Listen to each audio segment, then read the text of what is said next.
There is an age-old practice which has sustained people and enhanced ecosystems worldwide for thousands of years. It's called agroforestry, where trees are used to create more diverse and productive farms and communities. Agroforestry offers hope at a critical time. That's because it can produce abundant yields while actually enhancing biodiversity and habitat. And in this video, we will be learning from some of the most ingenious innovators across the Northwest about 5 unique agroforestry practices. So let's dive in. Agroforestry practice number 1, forest gardening. Across the Northwest, visionary gardeners are creating diverse gardens full of trees that build food security and create much needed wildlife habitat. This practice, known as forest gardening, creates gardens in the form of natural forest, except the types of plants utilized create abundant yields like food, medicine, craft materials, and more. This is Horticulture Farm Community. It's a 33-acre integrated permaculture farm. A food forest will be different from an orchard in that many orchards are one kind of tree. In a food forest, you want to have a lot of diversity. One of the benefits is that you're more likely to have a wide harvest window. For example, the red currants right in front of us, ripening early in the season and making really great jelly. And then behind you, there's a medlar tree. Most people have never heard of a medlar tree. It was the most commonly planted fruit tree in Europe during the Middle Ages, and the fruit ripens in December when there's almost nothing else to harvest in your orchard. So you want to be thinking about, how can I have something to eat, even if this year, this particular type of tree doesn't do very well?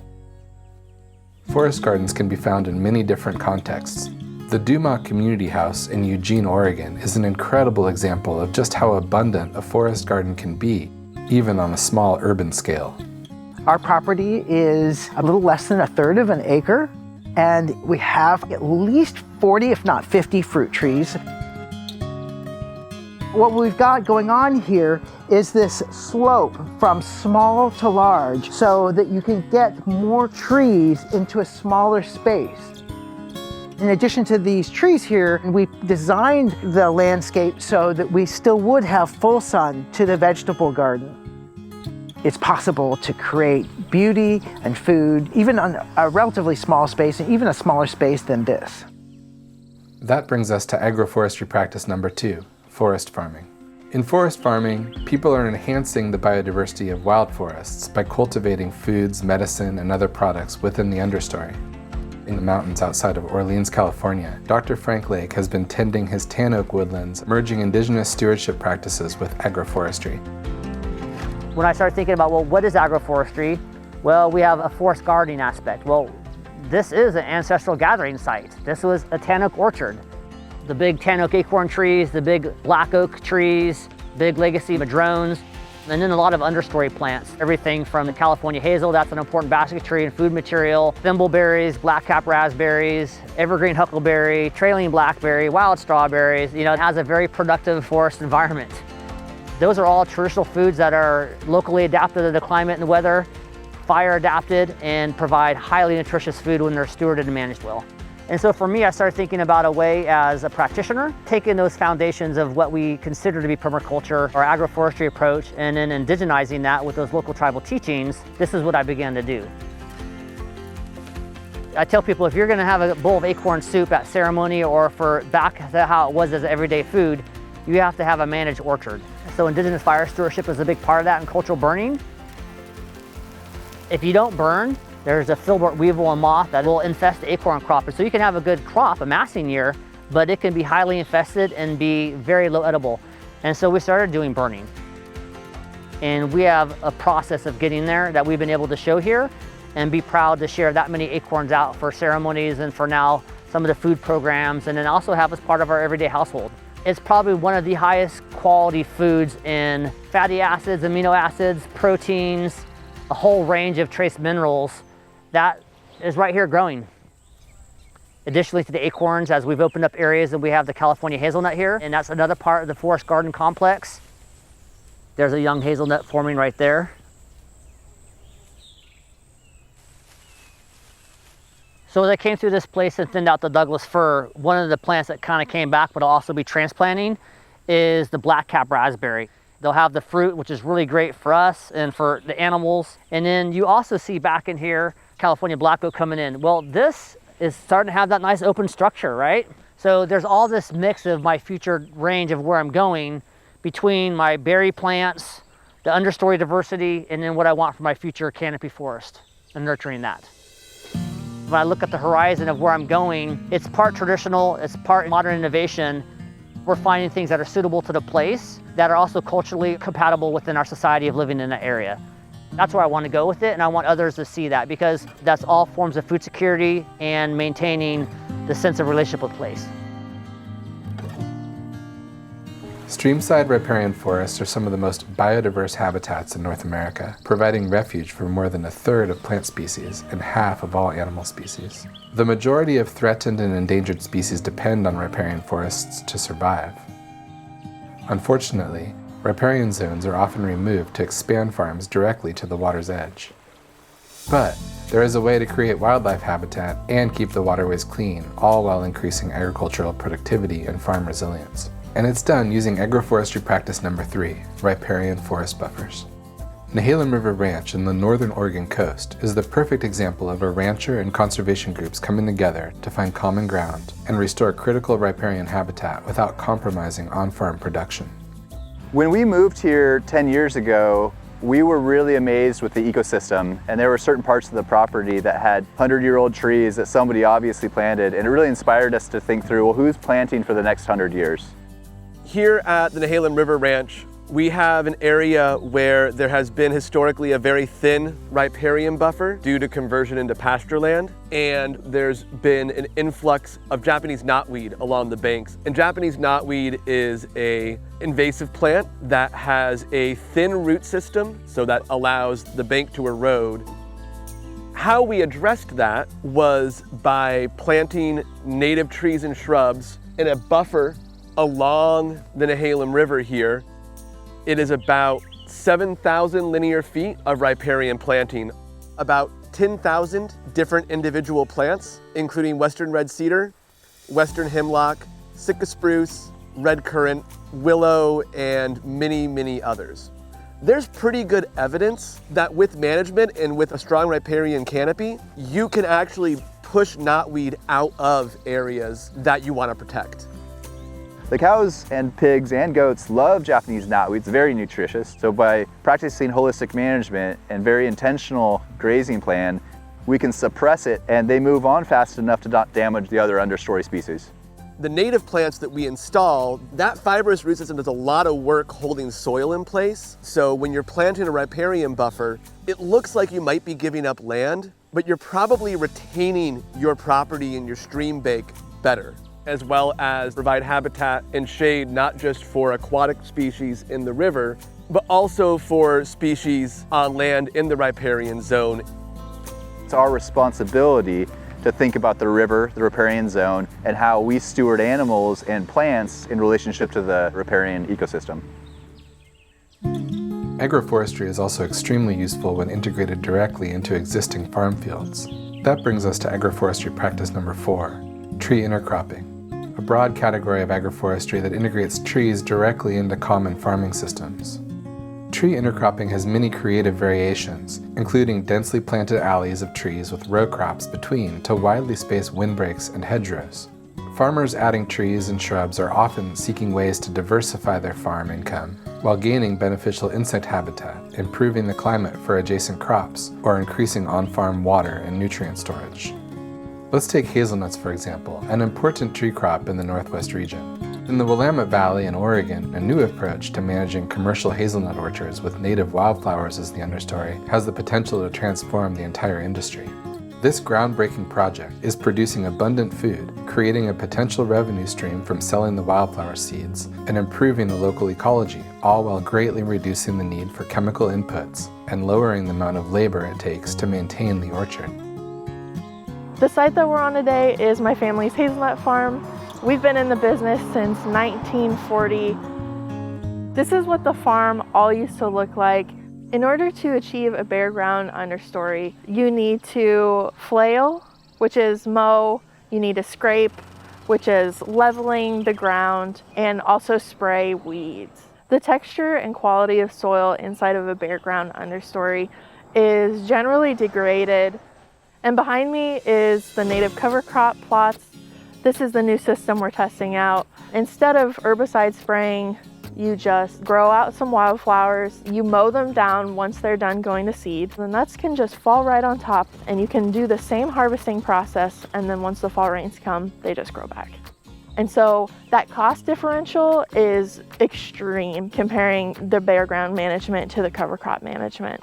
The decrease in management comes from reducing chemical inputs. It also decreases mechanical inputs. You only have to flail this down 3 times, and you don't need to scrape it all.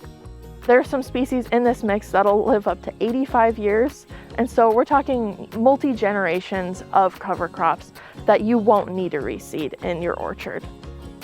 This gives me some hope. I think that this has a lot of potential to offer the greater ecosystem. The benefits are endless, the management is easy. Hedgerows and windbreaks are tree intercropping systems found crisscrossing farm edges and subdividing fields. Jude Hobbs is a permaculture educator in Oregon who is an expert in hedgerows and their application on farms. A hedgerow, if you're not familiar with that term, it's a group of plantings that are longer than they are wide. Multifunctional hedgerows attract wildlife, create windbreaks. Hedgerows are great for privacy screens, reduce noise as a noise barrier. The other aspect, which is incredibly important, is encouraging beneficial insects. Bringing in plants that encourage these beneficial insects reduces the need for chemical input, whether it's organic or conventional. And one of the things that I focus a lot on is diversifying farm income. And that can be through nursery stock, floral supplies, medicinal plants, and just enjoy the beauty, because that is another function of hedges, is they're really quite beautiful. In Snohomish, Washington, Nick Pate has incorporated windbreaks and hedgerows that turned out to have tremendous benefits to the farm. When we first bought the farm, it was all hayfields. There were maybe a dozen trees on the whole 38-acre site. We planted 1,300 trees in over 2.5 acres.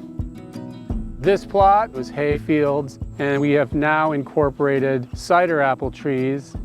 This part of the farm sits adjacent to a waterway. We planted a hedgerow with the Conservation District's help, with the idea of shading the water, filtering the water as it's running off into the ditch. And so that's been an incredible asset for this, which I didn't foresee when we planted this, that essentially acted as a windbreak, and it's protected this first couple rows of Kingston black cider trees. And they're significantly larger, they're significantly more productive than all these trees that are kind of out here in the full sun. So we're up against the hedgerow, the largest plant being the hooker willow, and then there's thimbleberry, Nootka rose, and a black twinberry. The thimbleberry is harvestable. That's a nice, delicious berry. Some people harvest Nootka rose for the rose hips. When I do trim this back so that we can walk through here, I also feed the willow to my cows, and they love it. I think for me, the true value is the song sparrow that is on the branch, or the black grosbeak that's up singing in the morning. That hedgerow, 15 feet wide, it's all I've given up, and it's just a bounty of nature and all sorts of benefits. We can see how beneficial forests and trees can be, but all across the world, forests continue to be cut down to make room for grazing animals. On the other hand, many orchards are being planted with bare soil beneath the trees. These systems often reduce biodiversity and have negative effects on the overall health of our environments. But there is a way to combine animal grazing and trees that actually enhances biodiversity, and that brings us to our final agroforestry practice, silvopasture. At the Center for Rural Livelihoods in Oregon, sheep play an indispensable role in maintaining the mosaic of orchards, woodlands, and riparian forests that surround the heart of the site. Drew, the shepherd, takes the sheep on a seasonal round through a wide variety of woodland types. Right now we're in a 1-acre garden with this big orchard.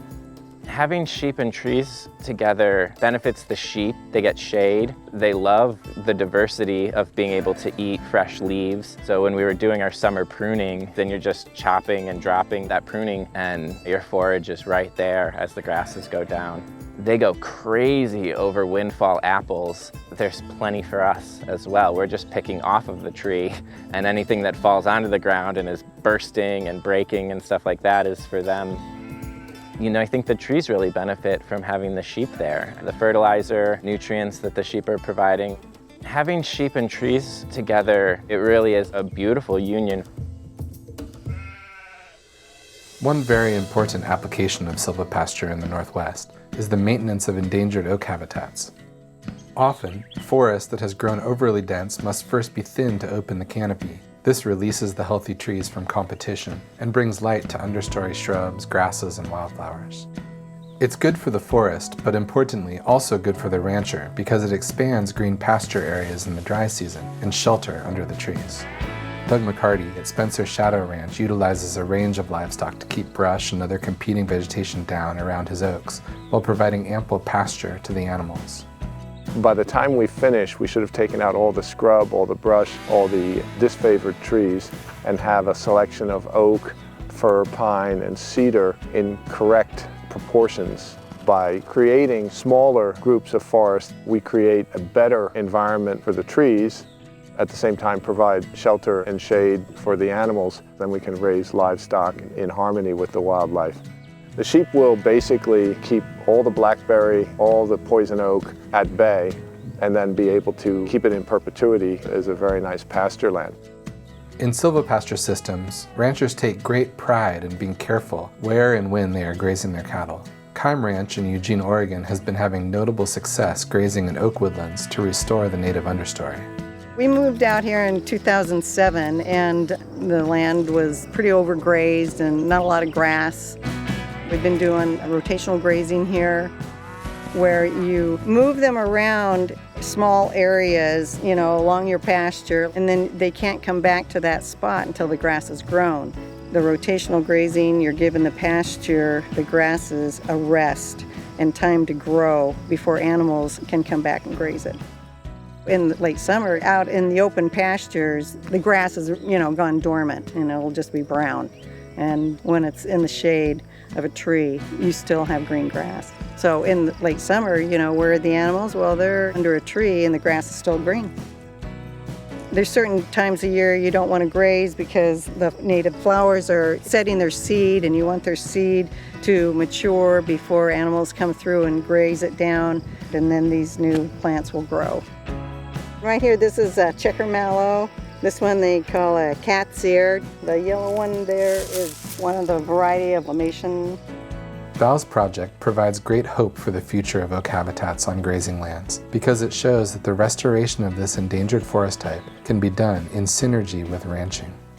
It's better for the wildlife, better for the soils, try to restore it to its native habitat. Agroforestry has so much potential and is rapidly spreading across the Northwest as innovative farmers continue to demonstrate the viability of this work. Agroforestry has been part of the human food experience since earliest times. We have co-evolved with trees. We are a species that have long planted apple orchards, almond orchards, and these are arguably the most nutrient-dense portions of our diet. These are systems that certainly can sustain us nutritionally and sustain biodiversity.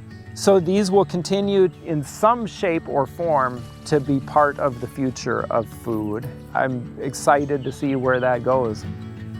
There's a lot of changes happening in the climate and in the economy right now, and increasing the diversity of our income sources and our product sources is a really important part of farming. I have yields from tree crops, I have yields from shrub crops, I have yields from livestock. I'm going to use the grass to be feeding me through feeding my animals. How can I have my animals clean up the pests under my trees? How can I have my animals add fertility under my trees? How can I do as much as possible what this landscape needs without taking in inputs from outside the landscape? We have the opportunity to work with nature to say this is not just a monocrop of one type of product, that we're going to think about how many different types of yield can we get from this landscape. As an integrated farming system, agroforestry can provide food security and bring economic benefit to farms while restoring ecosystems. Through research and education and ultimately successful adoption by practitioners, we can realize the full potential agroforestry provides to the region.